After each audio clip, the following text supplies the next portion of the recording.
The chamber was engulfed in silence, the kind of silence so complete it felt like the very air had been stripped away. Every single gaze in the vast palace hall was fixed unwaveringly upon Princess Anne.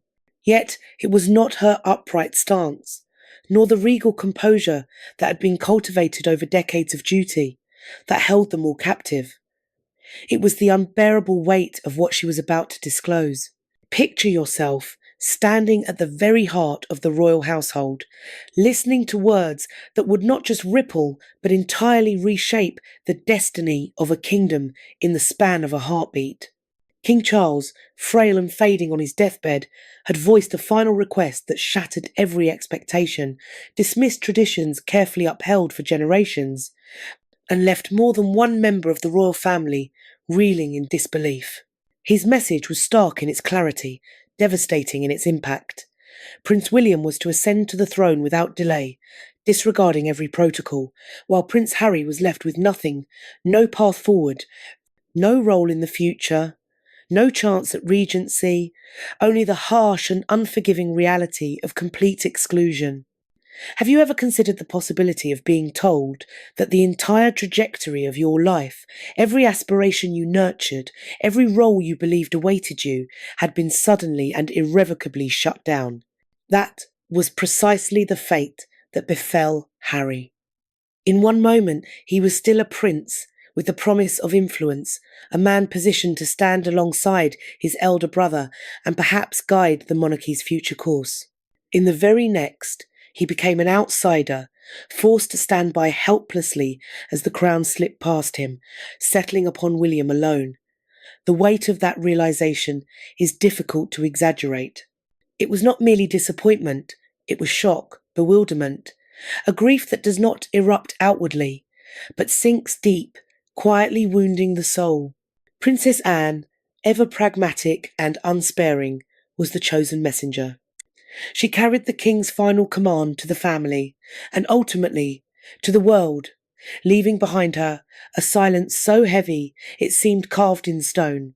The question that lingered in every mind, even before Anne's lips had parted, was inevitable: why now? Why would Charles, in the last fragile stretch of his life, decide upon a course so radical, so disruptive to centuries of order? By tradition, a regency would be appointed should the heir be deemed unready. Centuries of contingency plans existed, carefully written protocols designed to ease transition with dignity and caution. Yet Charles dismissed them entirely. There would be no pause, no hesitation. William was to take the crown at once. No intermediaries, no delay, no debate. In that uncompromising order was a revelation of the king's vision for the monarchy and an equally profound statement about the dynamics of the family he left behind. And let us be honest, the timing could not have been more dramatic nor more piercing. The world was watching. Journalists, members of the public, royal historians, and even countless voices on social media had their eyes trained on the unfolding story. Yet none of them could have anticipated the tempest brewing unseen behind palace walls. Public fascination is one thing, but the private collapse, the darting glances, the hurried whispers, the moments hidden from cameras, that is where the true drama lived. And at its centre stood one revelation, irreversible and absolute. When Princess Anne stepped forward, her presence was composed, her tone measured, almost clinical. But the words she spoke struck with the force of a gavel falling in a solemn court. She confirmed that her father's final wish was not vague, not ambiguous, but explicit. William was to be king at once, without the waiting period of a regency, without any form of delay or debate. Each word hung in the ornate air of the hall, echoing like a bell tolling for the end of one era and the beginning of another. For those who listened, the effect was nothing short of a jolt to the system. For Harry, however, it was far more than protocol. It was a direct, personal blow. For years, he had nurtured the hope of a meaningful role within the monarchy, a chance to help shape the institution's path beside his brother. In one instant, that hope was stripped bare, leaving a wound whose pain was immediate, searing, and according to those who later recalled the moment, utterly devastating. Anne's words did more than carry her father's intentions. They revealed his priorities, his blueprint for the monarchy's future, and the rigid boundaries he envisioned for each family member. William's position was not simply affirmed, it was cemented in a manner with almost no precedent in modern history. Harry's, in contrast, collapsed into near nothingness. The palace, long a theatre of silent glances and subtle manoeuvrings, had transformed into a stage for something far more raw, a direct confrontation with an unvarnished reality. Anyone watching would be compelled to wonder what storm of emotions was coursing through Harry's mind at that very moment. Fury, despair, betrayal, perhaps all three, crashing together in a relentless, silent tide. Now pause and focus on William. Imagine, just for a moment, the crown's weight pressing down upon him without warning, without ceremony, without the gradual preparation tradition usually demands. He was flung into kingship not with measured steps, but with the suddenness of his father's final decree.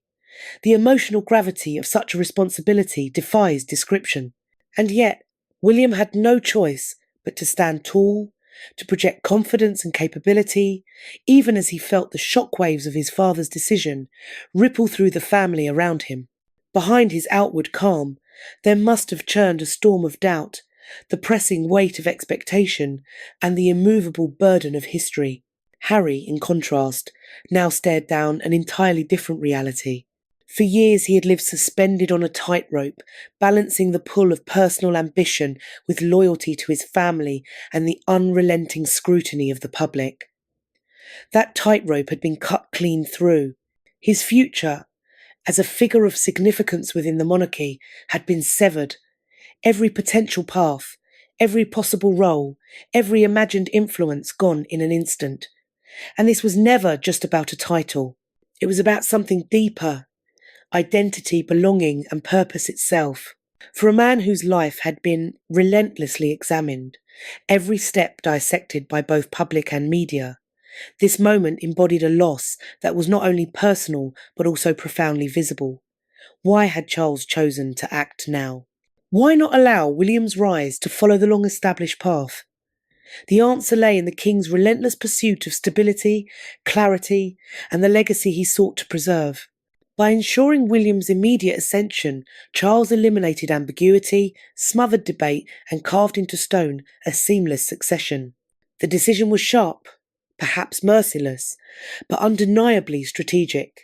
Every nuance, every detail was carefully weighed, and each family member would now be forced to adjust themselves to this unyielding reality. This was no longer merely about rules of protocol, it was about power, influence, and the very story the monarchy would tell of itself in the decades to come. The announcement cracked open questions of loyalty, family bonds, and the limits of human resilience. How does a family endure when its patriarch delivers a command so final, so public, and so unalterable? How do brothers reconcile love and rivalry when the system they were born into places one irrevocably above the other? The scene was cinematic in its tension. Harry's devastation clashing with William's composed acceptance of the crown, Anne's cool delivery of catastrophic news, and the silent calculations flickering in the eyes of others nearby. Every reaction mattered, every tiny glance carried meaning. To the outside world, such nuances were invisible, but within the palace walls they held as much weight as headlines themselves. And then there was Harry's raw emotional response. Reports later described him as stunned, shaken, overwhelmed by a deep hurt he could barely disguise. His very posture, his silence, even the fleeting changes in his expression, spoke of grief, anger, and the slow crushing realization of his permanent exclusion. For those beyond the palace gates, this might appear to be no more than protocol, the inevitable unfolding of monarchy, but for Harry it was personal, absolute, and agonizing. His royal life, in the sense he had known it, had ended, and the public would only ever see fragments interpreting and misinterpreting, speculating endlessly on the meaning behind his every word and gesture. The larger historical context cannot be ignored. Royal succession has always been ruled by tradition, by centuries-old laws and ceremonies designed to ensure stability above all. For Charles to bypass this system was nothing short of extraordinary. Rarely in modern times has a monarch issued such a firm and immediate directive at life's end, one that not only overturned expectation, but also disrupted the destinies of senior royals. This was more than a personal story. It was a pivot in history, a moment that scholars and commentators alike will debate for decades. The weight of this moment did not stop at the palace gates. Public fascination, relentless media attention, and global scrutiny elevated the stakes immeasurably. Every move within Buckingham Palace, every whisper exchanged, every glance caught on camera became fodder for analysis and intrigue. What had begun as the king's final private instruction had already transformed into a worldwide drama, rich with political, emotional, and historical consequence. And here is the chilling truth. Though William ascended at once, the consequences did not end with the crown resting on his head. The ripples spread outward, reshaping bonds of trust, altering perceptions of loyalty, and redefining roles within the royal family. Harry's exclusion would influence not only his choices and his public image, but also his very sense of self. Anne, as the bearer of the devastating message, found herself in an uneasy space between fidelity to her father and obligation to the family.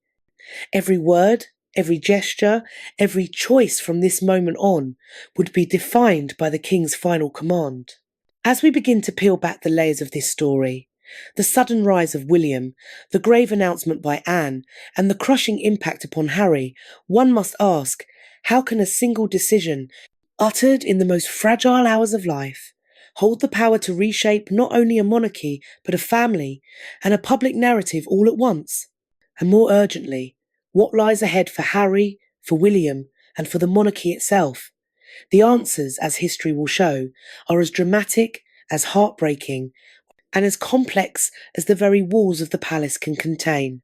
Yet what Harry would hear next was something that would alter everything once more, something no one could have predicted. What compels a king, at the very end of his mortal journey, to make a decision that flies in the face of centuries of practice, a command so final and decisive it would send shockwaves through even his closest kin?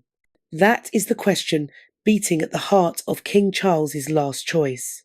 Picture the chamber where he lay, frail yet unyielding, each breath measured, each word steeped in authority. In those final hours, he was no longer simply a father or grandfather. He had become the ultimate judge of the monarchy, capable, with a single decree, of redirecting the current of history itself. And the decree itself was unambiguous. William must be king immediately. No pauses, no regency, no room for negotiation. It is difficult to fully capture the sheer magnitude of this choice. Royal succession has always been an edifice of rigid protocol, built over centuries to guarantee order. Normally, there would be endless layers of preparation, consultation, and ceremony to ease the transition. If the heir lacked readiness, a regency would intervene, steadying the course. But Charles cast aside all of it. With one decisive act, he not only secured William's path, but also reshaped the expectations of an entire royal lineage.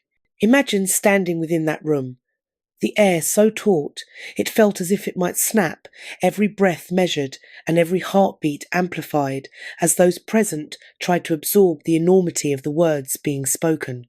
The king, fully aware of the seismic shockwaves his decision would send through both family and nation, spoke with the exactness of a man resolved to carve a clear legacy from his final hours. Why William? Why not weigh other options? Perhaps even consider a role for Harry? For Charles, this was never merely about which set of shoulders would carry the crown. It was fundamentally about continuity, stability, and trust. William had been carefully prepared for this destiny over many decades. He had been trained, tutored, and observed every aspect of royal duty. Charles saw in William a synthesis of tradition and a tempered modern sensibility, someone he believed could steer the monarchy through turbulent times while preserving its dignity. Harry, by contrast, had followed a far less predictable course. He possessed charisma, compassion, and a streak of independence, qualities that endeared him to many but that, in a monarch's judgment, could also be seen as liabilities when the preservation of institution and continuity was at stake. Princess Anne grasped the stakes with a clarity few could match. She had been present for similar discussions in private before, a steady figure who had long understood the precarious balance between family loyalty and institutional necessity. Her role in conveying Charles's final wish was therefore pivotal. She did more than read a message she pronounced, a verdict that would inevitably leave emotional casualties in its wake. By confirming their father's directive, she set in motion a cascade of consequences that would leave Harry stunned and the rest of the family scrambling to come to terms with an abrupt new reality. Beneath the formalities and the strict adherence to protocol, however, there remained an unmistakably human element. For all his decisiveness, Charles was a father first. His decision to bypass Harry could not be dismissed as mere cruelty. It was a considered, deeply personal judgment. He had weighed love and loyalty against the perceived needs of the crown, the well-being of the institution, and the long-term legacy he wished to leave. He believed that leaving succession uncertain could breed chaos, instability, and public doubt. For him, clarity was of utmost importance, even if that clarity fractured family harmony. It is a reminder that, even in the grandest and most ornate rooms of the palace, emotions such as fear, grief, and regret mingle with power in messy, painfully human ways. The secrecy that shrouded Charles's decision amplified the drama. This was not a topic widely discussed beforehand. The lack of forewarning intensified the shock. Picture William being told, in an instant, that the crown now belonged to him not after a measured interval, not following a regency, but immediately. That exhilaration of destiny was shadowed by dread and the crushing weight of new responsibility, all under a public gaze that would never relent. Conversely, for Harry, every future opportunity he had imagined, every avenue of influence he might have pursued, vanished in a single definitive instant. Charles's choice exposed the contradictions at the heart of royal life. On one hand, he reinforced centuries of continuity by ensuring a competent heir succeeded him. On the other hand, he defied established protocol, sidestepped formalities, and enacted an unprecedented move that would fuel gossip, analysis, and controversy for years to come. It is a stark illustration of how power and raw human emotion collide within a monarchy. Even in a system designed for order and stability, personal judgment can supersede rules, unleashing ripples that reach far beyond the palace corridors. Consider Harry's position for a moment. He had long been perceived as the family's wildcard, a prince whose empathy, passion, and occasional rebellion made him unpredictable. He had also believed that loyalty and a lifetime of public service would secure him a meaningful place within the institution. Charles's final decision closed that door. This was more than a professional setback. It was a profoundly personal wound. The experience of being deliberately sidelined is not something titles or public esteem can readily heal. For someone who had devoted much of his life to service, both in uniform and through charitable work, the blow cut deep into the core of identity. Public perception compounded the personal drama. Although the decision was made behind closed doors, its echo reached the world immediately. Media outlets speculated, commentators weighed in, and royal observers passed every nuance. The optics of a sovereign bypassing long-established processes to enforce immediate succession generated fascination, admiration in some quarters, and sharp criticism in others. Every headline highlighted tensions between William and Harry, between established protocol and the personal preferences of a monarch. Yet those within the palace experienced something far more intricate and emotionally charged than any public narrative could capture. William's response was similarly complex and layered. He felt honoured and burdened at once, exhilarated by the opportunity while acutely conscious of the magnitude of responsibility now placed upon him. The public saw a poised, confident new king. What they did not witness were the private doubts, the sleepless nights, and the relentless imagining of consequences that accompanied each decision. Ascending the throne meant inheriting history's weight, the heavy mantle of expectation, and the fraught dynamics of a family now painfully altered. William now bore that weight, suddenly, completely, and irreversibly. Anne's role deserves careful attention, as it is often understated in public retellings. As the messenger of Charles's final will, she assumed responsibilities few could comprehend.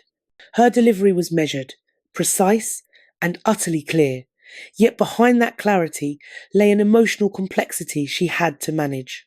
She had to reconcile a profound loyalty to her father with the unavoidable harm his directive would cause her nephew. Her steadiness ensured that the king's wishes were honoured, but it also positioned her as a figure of subtle influence, shaping how history would remember this fraught moment. Charles's decision also forces a deeper meditation on legacy. What does it mean to leave instructions that irreversibly alter the future of an institution as ancient as the monarchy? Was this an act of strategic foresight, a means of guaranteeing a seamless handover to a prepared successor? Or was it in part an emotional reaction guided by paternal preference and concern about unpredictability? The more likely answer is that it was a mixture of both. A decision born of calculation, human imperfections, ambition, and love. It is a reminder that even the most rigid institutions are nevertheless steered at critical moments by the complexities of the human heart. And then there is the palace itself, the mute witness to each glance, each unspoken sentence, each tension-laden pause. Within those historic walls, tradition's echoes met the immediacy of personal feeling. Protocol collided with grief. Expectation met shock. Power could be applied or, at times, misapplied. Every declaration or silence reverberated more loudly than outsiders could ever understand. Charles's choice was no exception. It was monumental, irreversible, and unmistakably human. As William's immediate succession unfolded and Harry began to reel from the emotional fallout, the fragile balance between authority and family, between inherited duty and personal judgment, became painfully apparent. The king's final decision was far more than a transfer of power. It was a moment that altered relationships, reshaped ambitions, and transformed the architecture of royal life. The emotional fissures it created and the hushed conversations it produced behind palace doors were only beginning. What followed would test loyalty, friendship, and brotherhood in ways no one could have predicted, and it would leave an indelible imprint on the monarchy's history. When Princess Anne spoke, the atmosphere in the room shifted as if a storm had passed through. The silence pressed down, making every heartbeat thunder, every breath deliberate. Standing there amid centuries of tradition, with generations of royal memory surrounding them, the assembled witnessed words with the power to change a dynasty's fate. Anne's voice remained calm and formal, but each syllable carried the finality of a verdict. She was not merely making an announcement, she was delivering a judgment that would echo through family relations, public opinion, and historical record. William is to ascend the throne immediately, she declared. No delay, no regency. That was my father's explicit wish. The room stilled.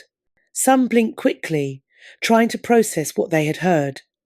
Others simply stared in stunned silence, mouths slightly parted as if the words might vanish if they did not hold them steady in the air.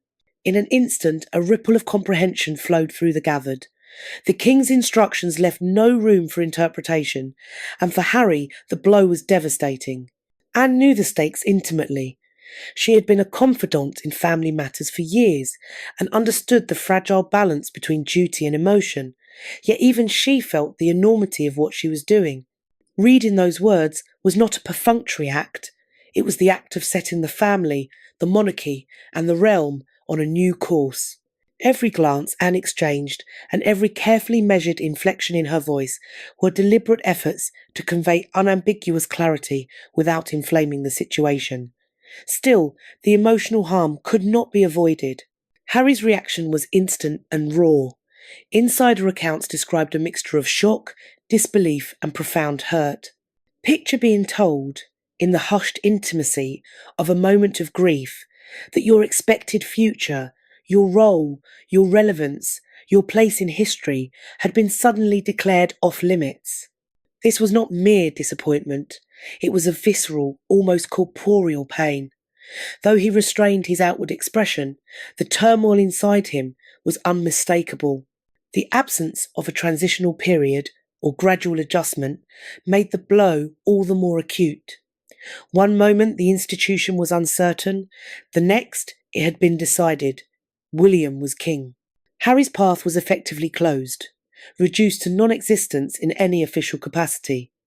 Anne, tasked with conveying this painful truth, became the fulcrum around which the family's emotional landscape pivoted. Think of what this meant for William. As he assumed immediate authority, he also had to absorb the complexity of the moment. The pride and honour of succession were entangled with the knowledge that his brother had been blindsided and deeply wounded. Each appearance, each smile, each public engagement now carried a weight of interpretation. William's duty was to remain composed and project assurance even as the act of becoming monarch was inseparable from familial grief. Anne, meanwhile, walked an impossibly narrow line. Charged with delivering her father's last directive, she fulfilled an obligation that could not be ignored, yet she also appreciated the human cost. How do you tell someone you care for that their future has been stripped away while still honouring the person who issued the command? Anne's ability to balance loyalty, clarity, and compassion was on full display. She became at once bearer of hard truth and guardian of fragile bonds, even as she set off a chain reaction of emotional upheaval. The consequences of Anne's words extended beyond intimate family circles. Within the palace, whispers and sidelong looks spread quickly. Staff and advisers exchanged uneasy remarks, all aware that history was being made in real time. Conversations became charged, decisions were examined for loyalty or dissent.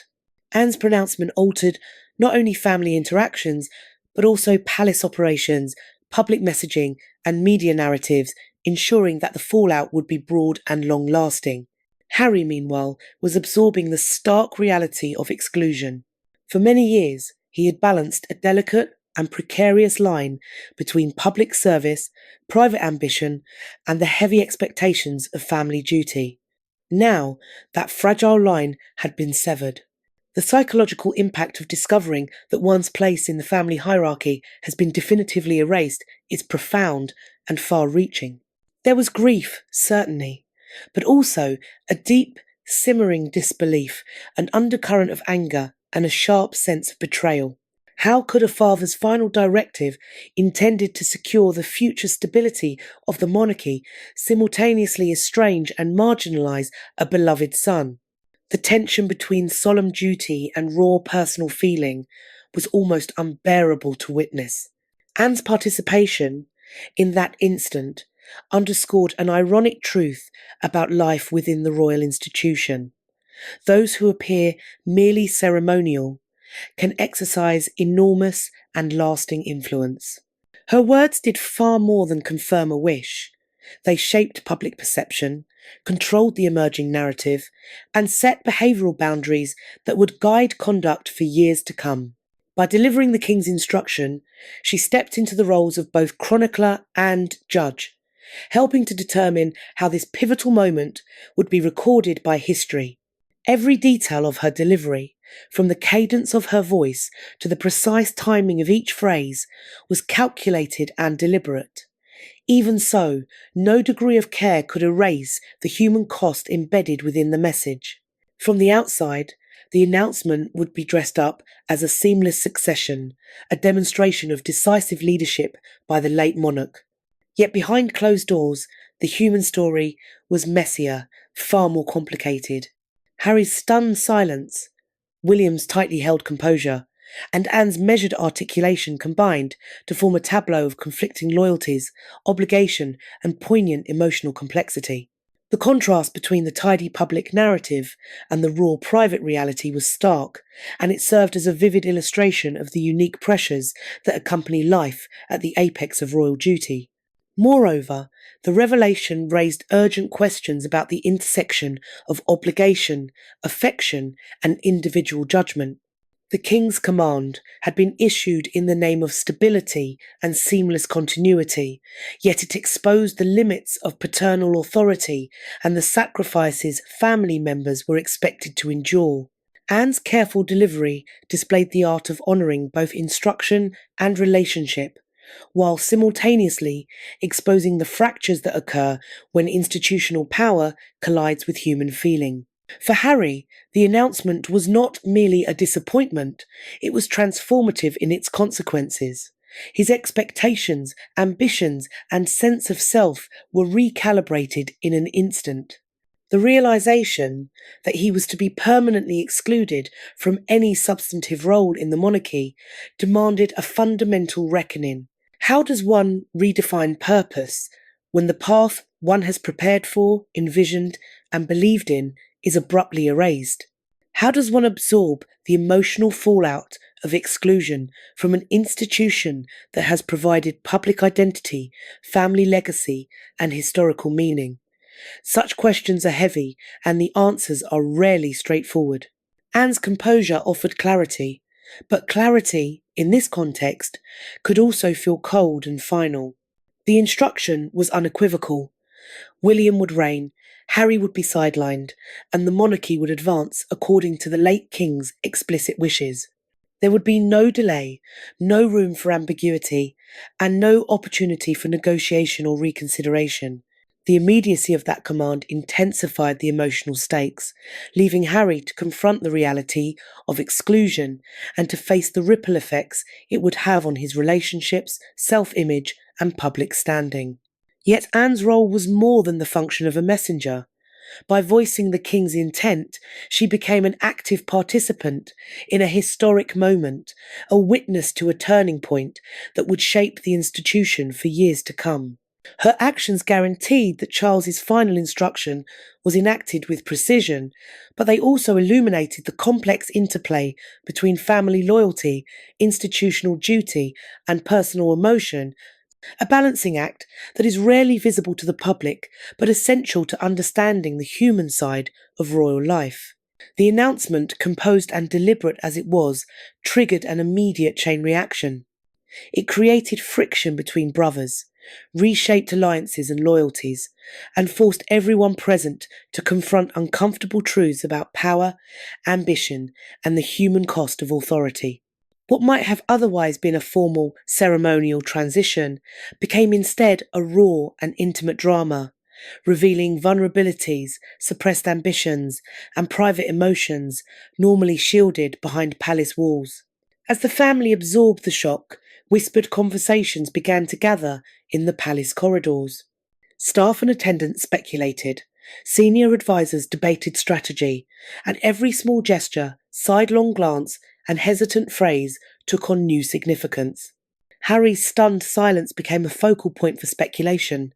William's controlled demeanour was searched for fissures, and Anne's precise tone was noted for its gravity.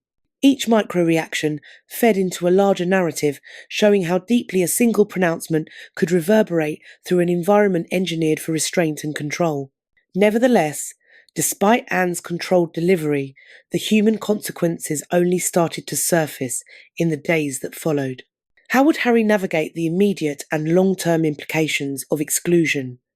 How could William reconcile the exhilaration of newly conferred duty with the unavoidable strain on family bonds?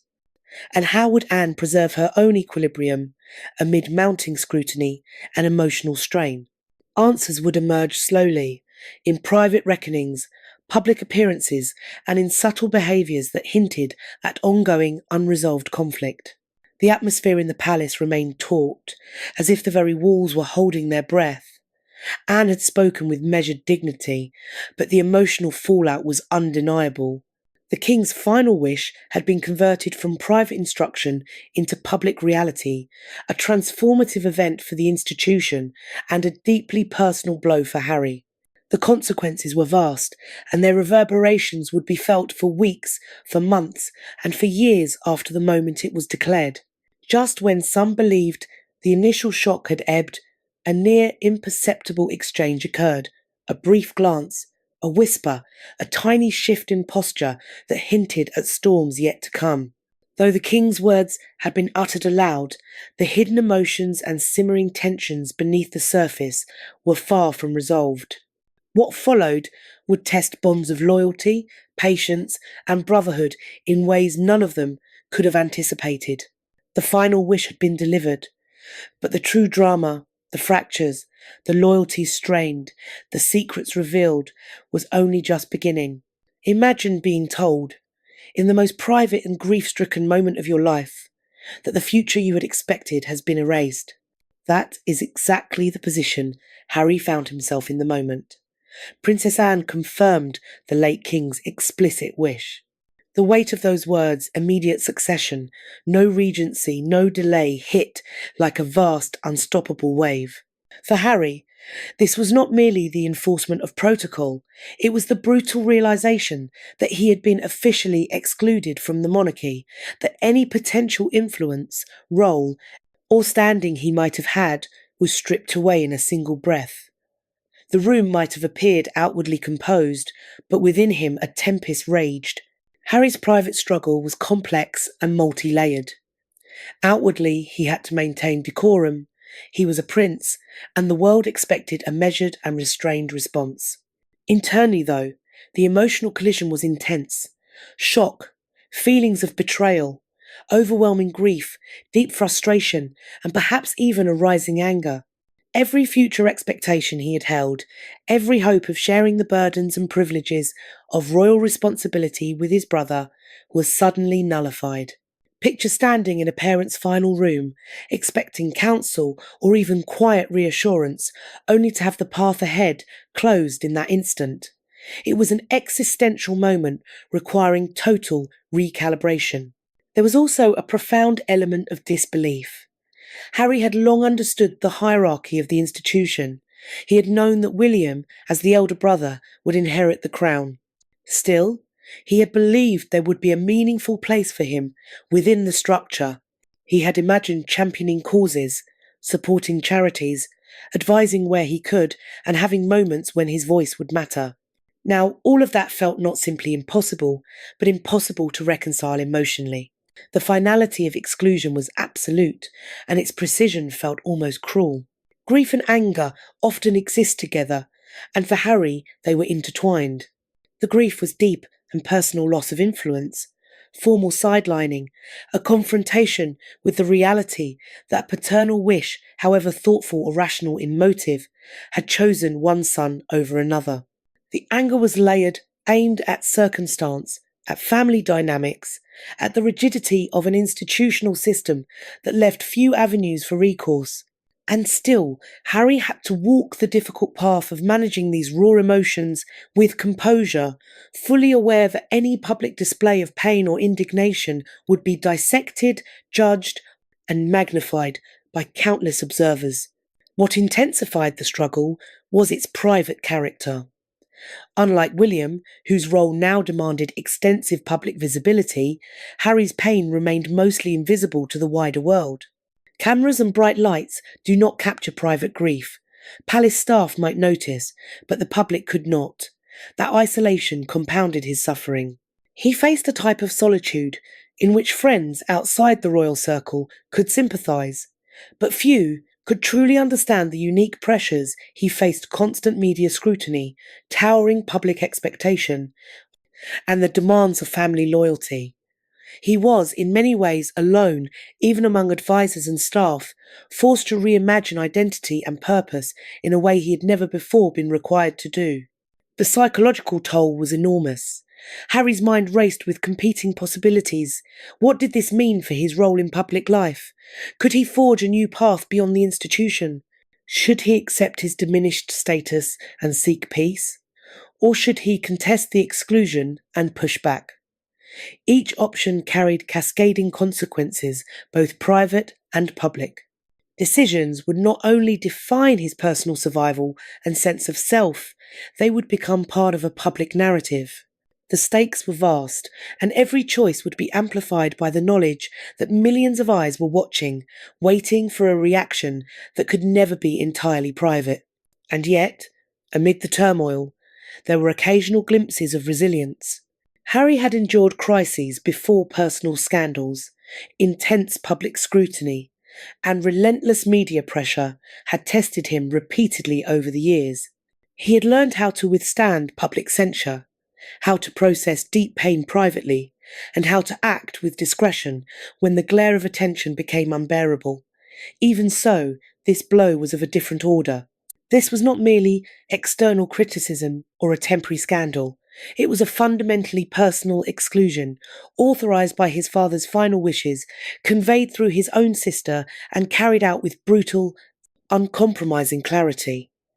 The emotional stakes were therefore far higher, the sense of loss far more acute, and the unknown path ahead more uncertain than anything he had previously faced. The struggle also exposed deeper contradictions within the monarchy itself. The institution is constructed to be stable, orderly, and predictably governed by long-entrenched rules. Yet in that room, human complexity and unfiltered emotion intruded upon institutional steadiness. Duty and loyalty collided with private desire and expectation. Harry's struggle became a revealing window into the tension between the personal and the institutional, between familial love and hierarchical obligation, between individual identity and rigid protocol. It underscored an often hidden truth behind palace walls. However venerable, however ceremonious, the monarchy is still subject to the erratic, vulnerable impulses of the human heart. Perhaps most striking was the secrecy that enveloped these feelings. To the wider world, there would be public appearances, carefully crafted statements, and tightly controlled images. The spectacle would be managed, and the narrative curated. But the true struggle, Harry's private grief, his simmering anger, and the slow recalibration of his sense of self remained concealed. It was a silent storm, invisible to those outside the inner circle, yet all-consuming within the private spaces where cameras could not follow. Every word he would speak in interviews, and every public gesture thereafter, would be judged against this hidden turbulence, creating a persistent layer of tension and contradiction only he could fully know. And then there was the looming question of choice. How would Harry respond in the days, the weeks, and the months that followed? Would he retreat from the public stage, seeking solace and a renewed identity outside the confines of the monarchy? Or would he push back, attempting to assert relevance, influence, and voice despite formal exclusion? The answer was far from certain.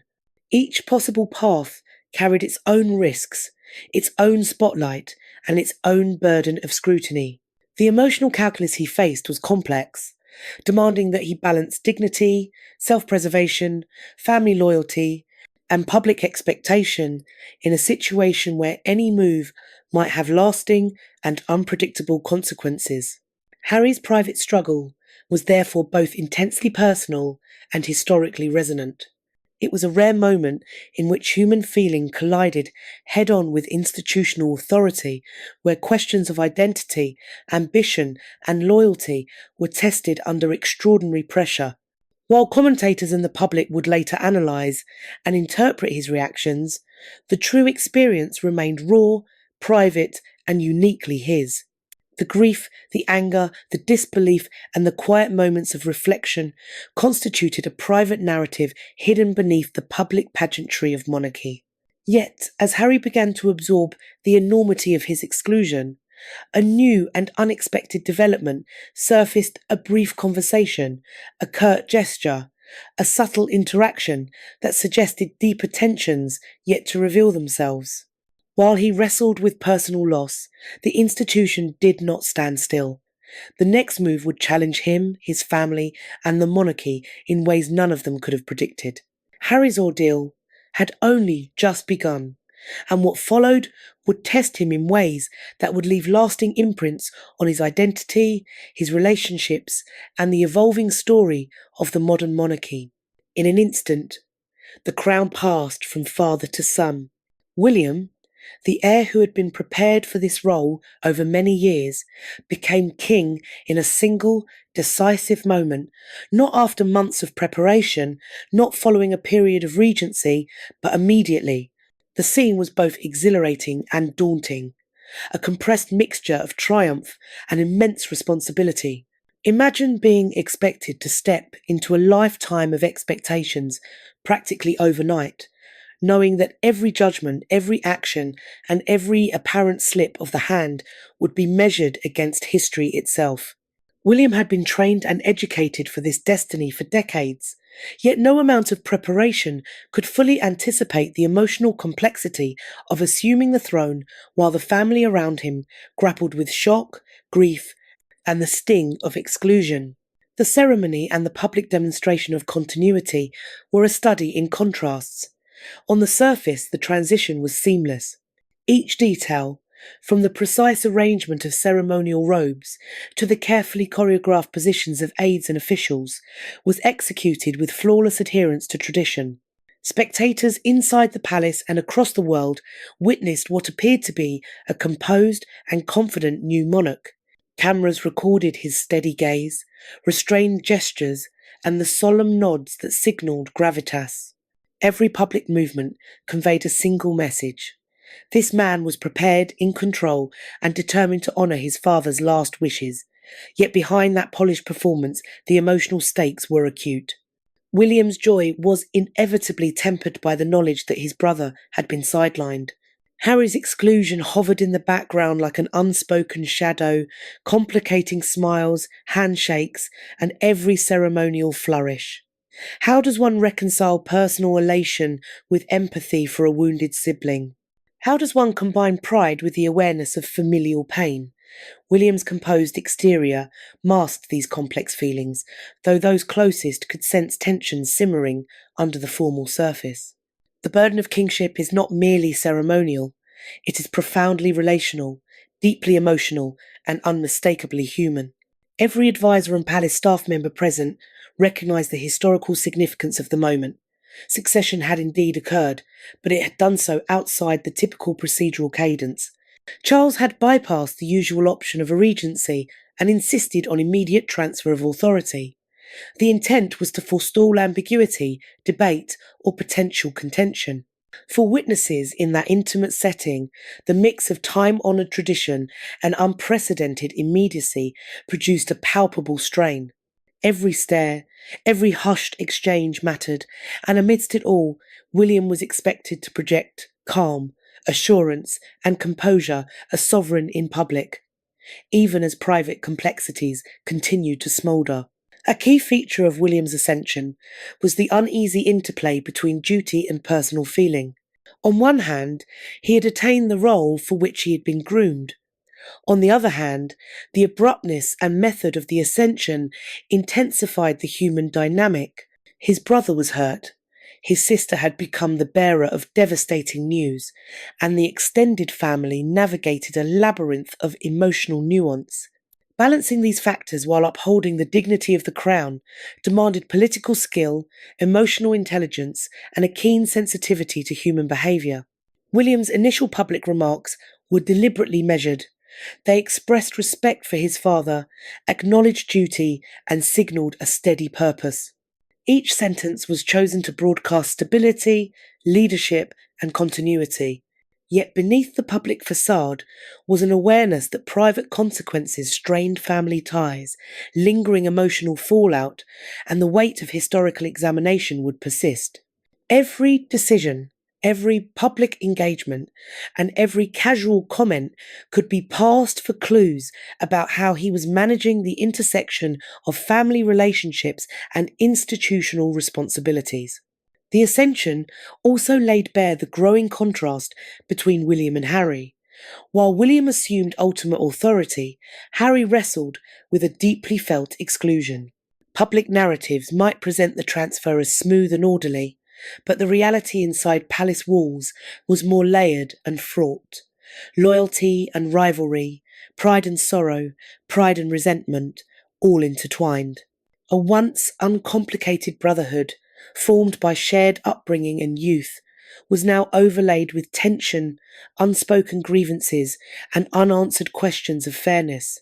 Anne's presence during the transfer remained central. As the messenger of their father's final wish, she had been instrumental in enabling the swift succession, but her role now carried continuing complexity. She was witness, communicator, and an informal mediator, observing how family dynamics unfolded and attempting to preserve some semblance of equilibrium. Her involvement highlighted a recurring truth about the story. Royalty is not solely about titles and ceremonial rites. It is also about human relationships, judgment calls, and the careful management of emotion under relentless public scrutiny. To the public, most of the private strain was invisible. Observers saw William's composed demeanour, the smooth enactment of protocol, and the reassuring symbolism of continuity. But behind those curated images lay lingering and urgent questions. What did Harry truly feel? How would family relationships evolve under this new order? What compromises, negotiations, or conflicts might emerge in the coming weeks and months?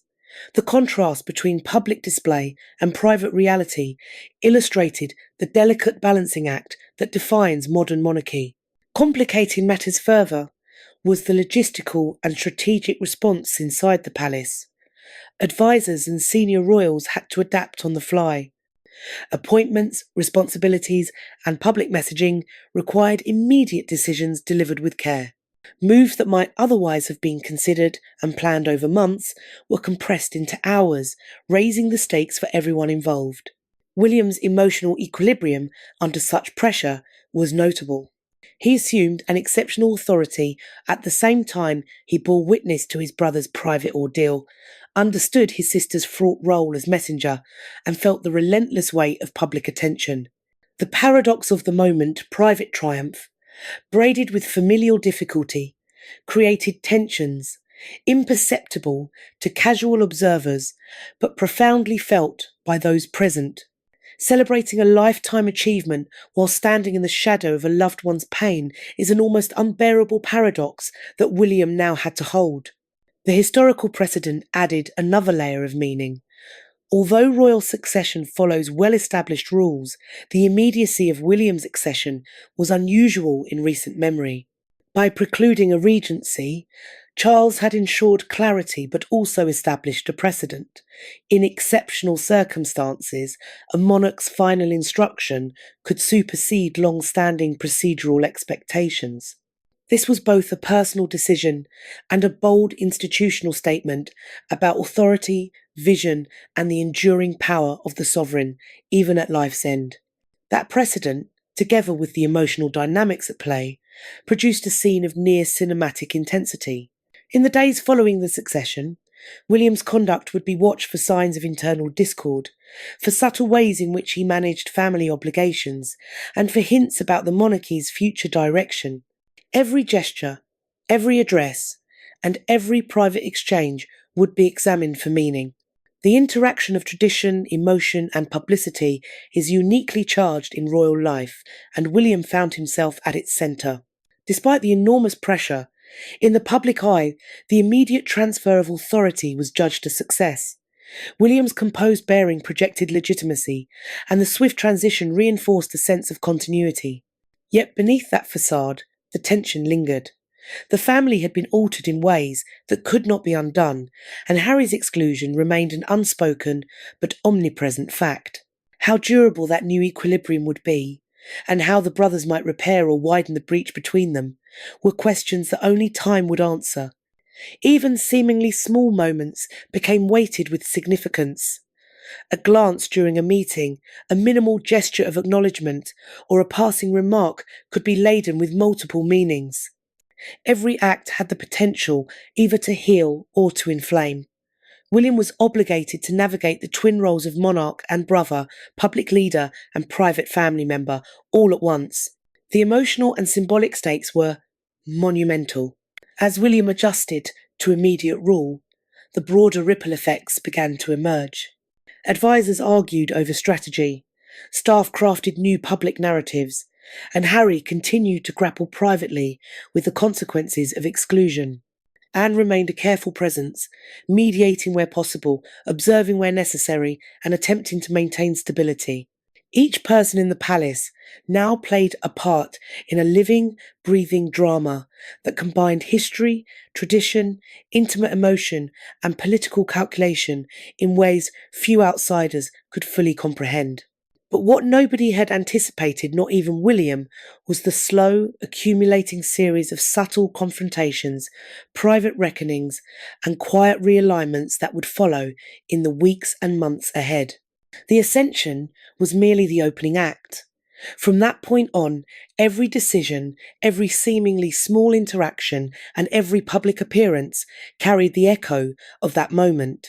Each one helped to shape relationships and to reveal fissures in the carefully maintained facade of family unity. The drama of immediate kingship had only just begun to unfold, and the consequences for Harry, for William, and for the monarchy as a whole remained unresolved and deeply complicated.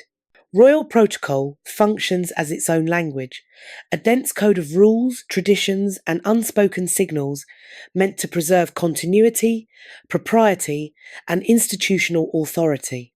A single gesture, a particular seating arrangement, or a chosen phrase can convey meaning long after the moment has passed. Yet, in the case of King Charles's final wish, there was a striking collision between these long-established protocols and intensely personal intention. This was not merely a question of applying or ignoring rules. It was a human story set against centuries of ritual, where love, loyalty, and ambition intersected, and, at times, came into painful conflict with one another. Normally, the path of succession anticipates contingencies. If an heir is judged unprepared or circumstances are uncertain, a regency can provide a structured, measured transition.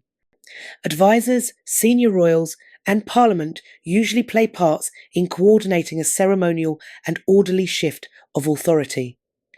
Charles, however, excised the middle ground. His instruction left no ambiguity. William would ascend at once, without delay, thereby bypassing a long history of procedural expectation. By doing so, he placed personal judgment above institutional norms, a choice that was both audacious and laden with far-reaching consequence. Why would a monarch take such an unprecedented step? The motives are a mixture of strategic foresight and personal conviction. Charles clearly believed in William's readiness, judgment, and capacity to lead the institution into a new era. He saw in his elder son a leader who combined respect for tradition with an ability to respond to modern challenges. But there was also a private dimension to the decision. Charles was acutely aware of Harry's unpredictability, his willingness to challenge established norms, and his tendency toward impulsive choices. By removing any uncertainty, Charles secured what he judged to be a stable, dependable future for the crown, even if that choice came at the cost of sidelining one of his sons. The moment exposed a fundamental tension. The monarchy is at once an institution and a family, and the demands of one can, in certain circumstances, conflict with the affections of the other. Princess Anne's role in conveying this message further highlights the uneasy interplay between solemn protocol and private wishes. She acted not only as a dutiful daughter, but as the executor of her father's final will. In confirming Charles's instruction, she guaranteed immediate succession while simultaneously navigating an emotional minefield surrounding Harry's reaction. Her conduct was a study in diplomacy, authoritative enough to communicate the decision clearly, measured enough to try to limit fallout, yet even her most careful delivery could not contain every consequence. Emotional damage was inevitable, and Harry's exclusion swiftly became a defining and painful moment in the family's recent history. For Harry, The clash between formal procedure and private preference inflicted deep pain. Succession had always seemed to be a complicated blend of custom, expectation, and possibility. He had imagined a future in which he could play a meaningful role within the monarchy, wielding influence through public service and charitable work. Charles's final wish dismantled that vision. The institution had followed a personal judgment rather than a familiar procedural path, and Harry was left to grapple with an experience that was not merely professional but profoundly personal. It was an emotional rupture that cut across identity, loyalty, and belonging. William, by contrast, faced a different kind of strain. His ascension fulfilled duty and embodied a father's explicit preference. Every step he took as sovereign was underwritten by Charles's clear instruction. Yet, the immediacy of that transition required him to manage complicated relational dynamics at the same time. The pride of attaining kingship was inseparable from the knowledge that his brother had been hurt. The monarchy demanded steadiness, continuity, and authority. The human heart demanded empathy, connection, and repair. Balancing those competing obligations became an extraordinary and immediate challenge. Public perception of royal authority added a further layer of complexity. Outsiders observed ceremonies, heard carefully prepared statements, and saw polished appearances, but they rarely perceived the private negotiations and emotional calculations beneath the surface. Here, the institution had to present a clear image of legitimacy and continuity, even as family relationships were being recalibrated behind closed doors. Each official act, each media comment, was choreographed to reinforce authority while masking the underlying tension. Those inside the inner circles, however, could feel the subtle drama, the furtive glances, the long pauses, and the silent calculations that attended every encounter. Placed in historical context, the moment acquired even more weight. Monarchs have, on occasion, exercised personal authority to influence succession, but the immediacy of William's takeover was exceptional in modern memory. Charles's decision effectively rewrote expectations, demonstrating that, in rare and decisive circumstances, personal judgment could override entrenched formal rules. The act preserved continuity, but it also produced emotional and relational aftershocks that would ripple through the family for years to come. Harry's situation made particularly clear the tension between tradition and personal intent. Trained and educated as a prince in the duties of service and responsibility, he nonetheless found himself excluded through a convergence of family decision and institutional authority. His challenge was at once emotional and strategic. How to build a life outside the formal structures of monarchy while preserving dignity, purpose, and public relevance. The chasm between procedural framework and a king's private will would become the lens through which he would attempt to redefine his identity. Anne's delicate execution of her role illustrated how individual judgment interacts with formal hierarchy. She honoured her father's wish while attempting to preserve a measure of familial cohesion. Her composure concealed the ethical and emotional tightrope she walked, balancing authority, loyalty, and empathy in a moment when any misstep might ignite further conflict. Her actions underscored a crucial reality of monarchy. Even ostensibly ceremonial figures can wield profound influence, and human discretion often shapes history in ways that official rules alone cannot predict. The effects spilled out far beyond immediate family life. Advisors, staff, and senior royals were forced to adapt to an abrupt reordering of authority. Protocols were rewritten quickly. Public messaging was crafted with meticulous care to convey an image of order and continuity while smoothing over the emotional undercurrents. The juxtaposition of outward ceremony and inward strain created a layered reality in which every official act carried both symbolic meaning and practical consequence. This moment also exposed the paradox of modern monarchy. The institution is simultaneously rigid and malleable. Protocol offers structure and stability, yet human intent ultimately shapes how that framework is applied. Charles's final wish perfectly exemplified this paradox. The letter of tradition yielded to a father's personal judgment, producing consequences that were emotional, relational, and historical, and that could not be avoided by procedural fiat. For Harry, the episode was both loss and awakening. Deprived of the role he had once envisioned, he faced a stark choice: accept a marginal position and try to redefine himself, or resist and assert agency in ways that might change public perception and alter family dynamics. The tension between accommodation and rebellion would begin to define his responses and his future moves.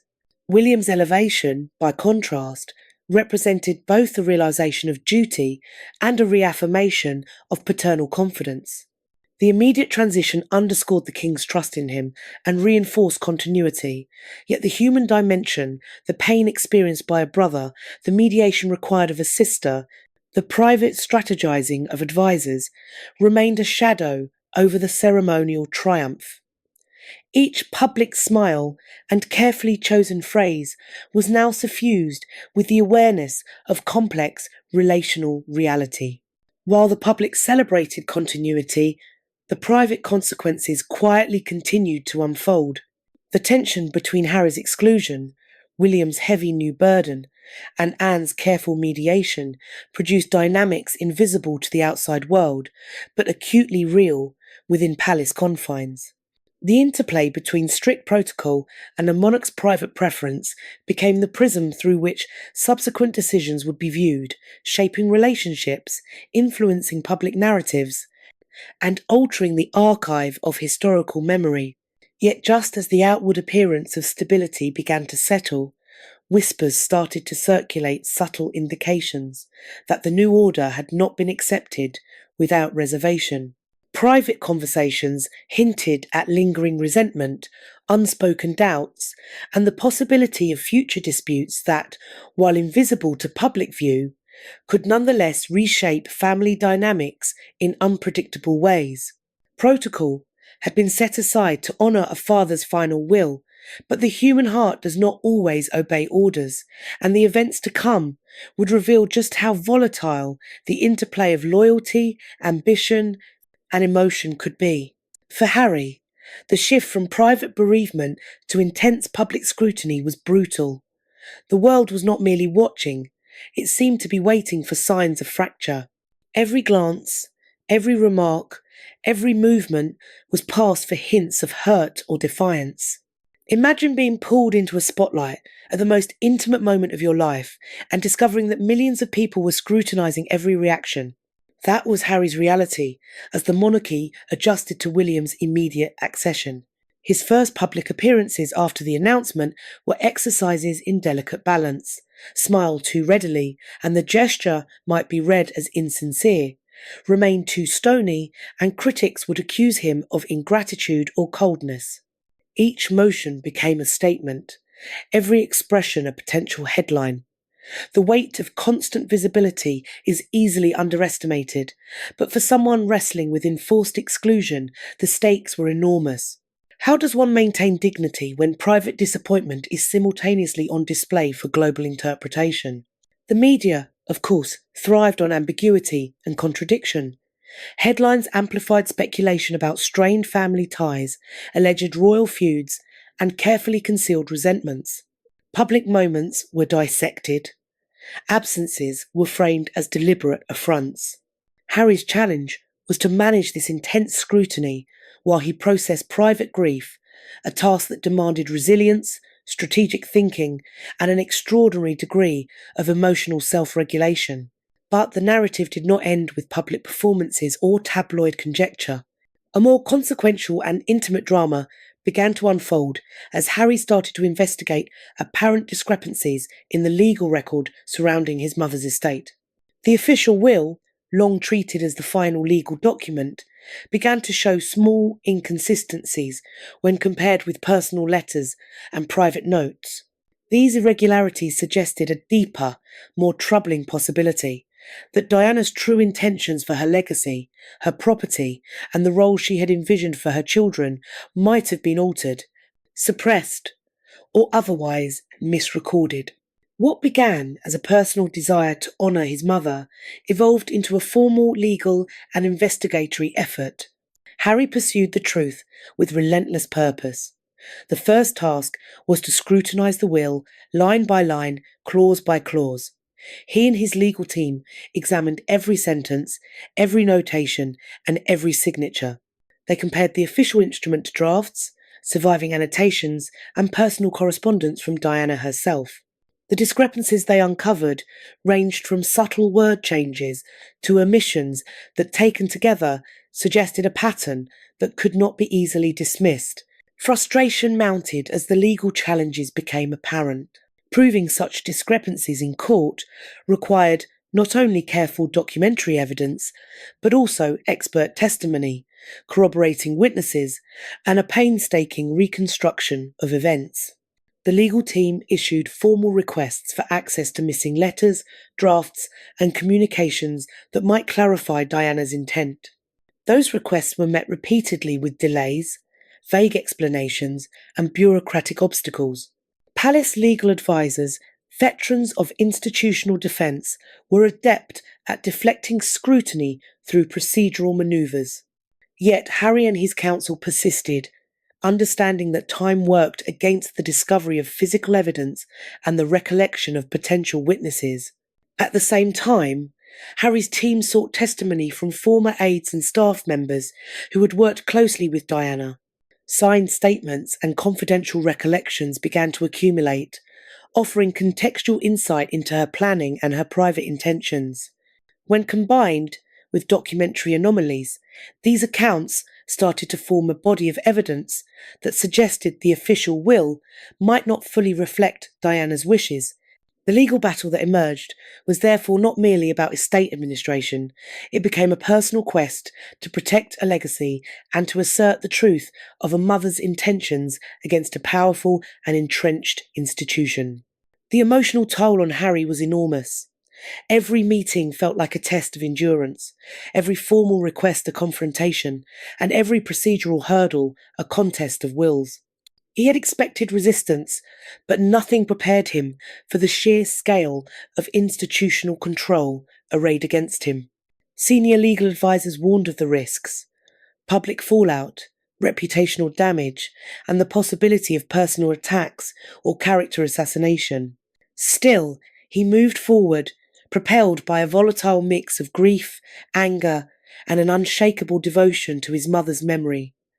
Fear and intimidation could not be allowed to determine his next steps. The legal strategy he and his team developed was deliberately multifaceted and painstaking.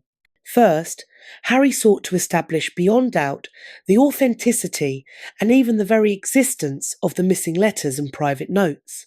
Second, he aimed to set out clearly the discrepancies between those personal documents and the official will that had long been treated as definitive. And third, he planned to assemble expert testimony to demonstrate that the inconsistencies could not be dismissed as minor clerical mistakes, but instead pointed toward deliberate alteration or manipulation. Each phase demanded meticulous coordination, exhaustive documentation, and tightly reasoned legal argumentation. Meanwhile, media scrutiny intensified to a fever pitch. News organisations quickly seized on the story, producing sensational headlines about a potential family feud, allegations of a forged will, and a son challenging the institutions that had defined his life. Social media exploded with speculation, condemnation, and support in roughly equal measure. For Harry, this attention was a double-edged sword. Public interest could exert pressure on a reticent institution to cooperate, yet it also exposed him to heightened criticism and scepticism.